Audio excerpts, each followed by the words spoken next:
Hi நண்பர்களே, இன்னைக்கு நாம என்ன பார்க்க போறோம் என்றால் சென் கதைகள். நம்ம சேனலை மறக்காம சப்ஸ்கிரைப் பண்ணிட்டு பாருங்க.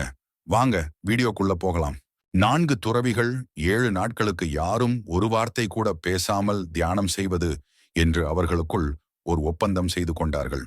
முதல் நாள் இரவு காற்றில் மெழுகுவத்தி சுடர் படபடத்தது. ஐயோ, மெழுகுவத்தி அணையப் போகிறது என்றார் ஒருவர். அட, நாம் பேசக்கூடாது என்பதை மறந்தாயா என்றார் இரண்டாமவர். எதற்காகத்தான் நீங்கள் பேசுகிறீர்களோ என்றார் மூன்றாவது துறவி.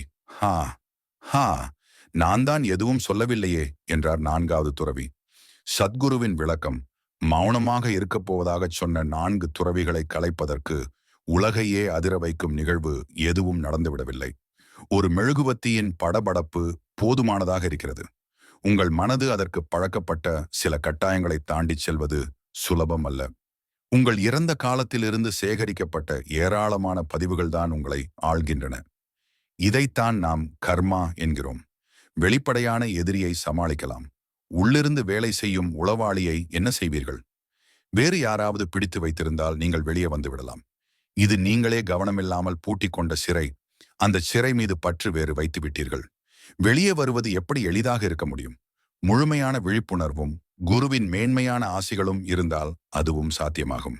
Make sure to subscribe and hit that notification bell so you never miss an update.